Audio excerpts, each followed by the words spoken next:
Hello guys and girls listening to this is Rija, and as usual we're gonna check a subreddit community. Today's subreddit community is one of your favorites, is our entitled people. So let's start. The name of this story was "Charge my phone or I will report you." For some background context, I work at a kiosk that sells cases, phone chargers and accessories. Typically, we do get the typical beggar asking for free shit or heavy discounts, sometimes even to charge their phone for free. Now, we are not allowed to do that since we would rather have people buy the chargers instead, but this one beggar took the cake for being insistent. This took place yesterday around the time my shift was ending. "Hey, can I charge my phone for a couple of minutes?" "I am sorry, I can't, but we do offer a cable for your phone." "I don't want to pay for a cable. I need it charged to pay a bill. The lady yesterday let me charge it here." "There was no lady working here yesterday, it was my male co-worker and me." "Well, I'm still sorry, but I can't charge it." "Yes, you can. Actually, let me speak to your manager." "There is only one person per shift, so I'm the only current available manager. There really isn't managers in our kiosk." "Well, I want to talk to your manager, give me her number." "I'm sorry, but I can't give out personal numbers like that, mostly because we don't have a company phone." "That's a lie. What's the company name? I'll complain about this establishment." "Gibbs company name." She then started talking more, but at that point I have had enough of her and began to ignore her, and thankfully she started walking away. All because I couldn't charge her phone. "But my parents told me I could have your cat." That's the name of this story, let's check it out. I have an entitled person story that happened a couple of years back. I had put this in a YouTube comment when a story reminded me of this. I will be able to structure it better here. Some background, I have this gorgeous cat named Sophia. She is a Siamese color calico with brilliant blue eyes which are crossed like a Siamese cat will be. We literally just call her a Siamese calico. She is fairly small, though fully grown, so she looks very young. My dad had gotten her from a neighbor who was sending her to the Humane Society because he was moving. We don't like sending unwanted animals there knowing the place is struggling with the ones they already have, so we usually take the animals in and find homes for them. Sophia, however, was different. The moment she was placed in our home was when we realized she would have to stay with us. Not because she was too beautiful to let go, but she was highly antisocial. Not in a violent way though. She was very skittish and would flinch and bolt anytime someone went near her, almost as if she expected us to hit her. I had a hard time getting her to it as well. Before I could ask for her history, as I really didn't like seeing her flinch like that, the neighbor up and vanished. I feel like whoever owned her before did not take very good care of her and most likely antagonized the hell out of her. Whatever, I took it upon myself to help her open up. I usually raise kittens to be some of the most loving little things you will ever meet, and I haven't taken on the task of trying the same methods on an older cat yet. She had to be about 2. It took me over 6 months for this girl to open up, mainly to me as I was the one doing everything I could for her, and by the time a year had passed, she had become more accustomed to not hiding and running from the family. She still doesn't like seeing the bed though, or like being picked up. On to the incident. My brother was friends with this particular girl, entitled Teen or E.T., who had come over to the house on occasions. She looked about 16 or 17. I was about 8 years older and usually kept to myself, so I didn't know much about her. Well, one day Sophia had become comfortable enough to chicken on one of the chairs out in our living room. She usually stayed in my room or the back of the house as she was still skittish around strangers. E.T. took one look at her and fell in love, a common reaction with those who catch a glimpse of Sophia. The cat also took one look at her, then noped out of the room before E.P. could get to her, also a common reaction. That's when the begging started.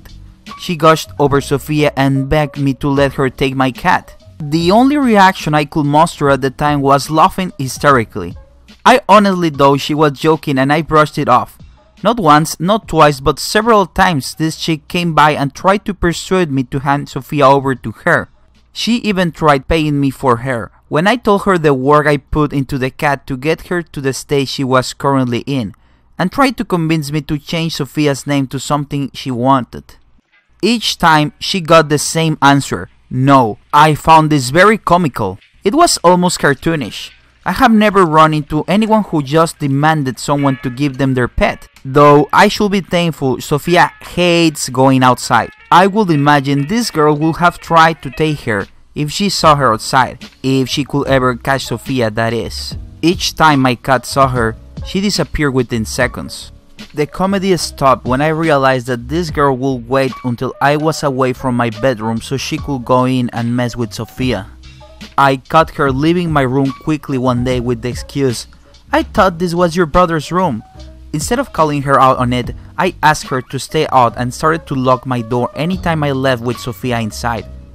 At one point, I caught her jiggling my door handle when I was coming out of the bathroom. She probably thought I wasn't home and she just tensed up and ran off. I told my brother to tell her to knock it off, stop chasing my cat, and to keep away from my room. Then came the final straw. She started to use guilt tactics.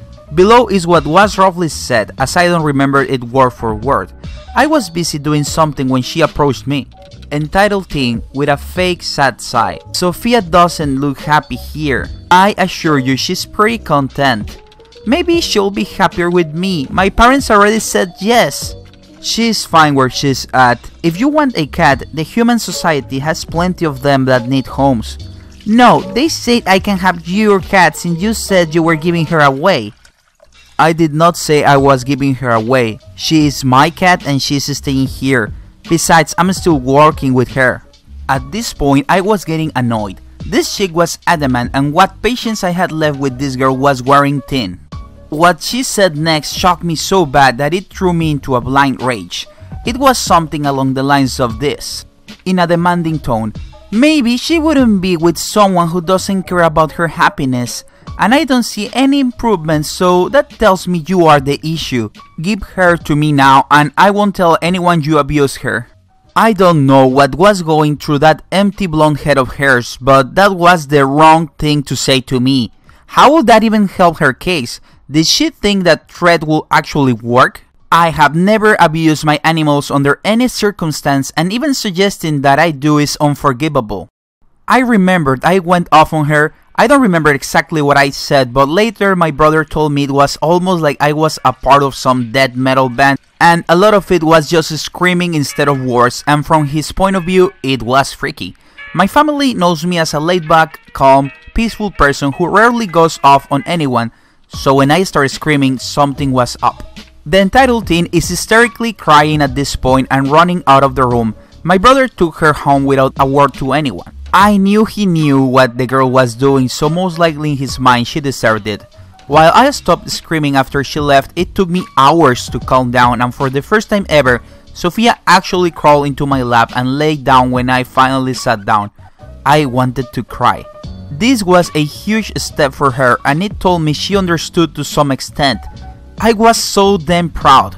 I just wish the memory wasn't tied to such a stressful situation for me. So my brother returns hours later and tells me what had happened. Of course, as any parent will be, the parents were livid seeing their daughter return home in tears and demanded to know what had happened. My brother told them everything, which caused E.T. to scurry off out of his view, possibly to avoid questions. Thankfully, once it was out that E.T. had been badgering me about my cat, they were pretty understanding about it. Seemed E.T. was badgering them for Sophia, but they told her no, as the mother was allergic. I was so relieved hearing this, as I had been trying to mentally prepare myself for a round 2 with her parents. My brothers said they were disappointed in her behavior and wanted him to relay an apology. God, imagine if I did give her Sophia. E.T. was banned from the house, and even if she wasn't, she stayed pretty far away. My brother had severed ties with her, but we still catch glimpses of her around town every now and then. Hopefully she'll learn her lesson, but I doubt it. I know some hard-headed teens who do the same thing twice and don't realize that all it takes is the wrong thing to say or the wrong person to mess with. Currently, Sophia is a total cuddle bug and my hobby buddy.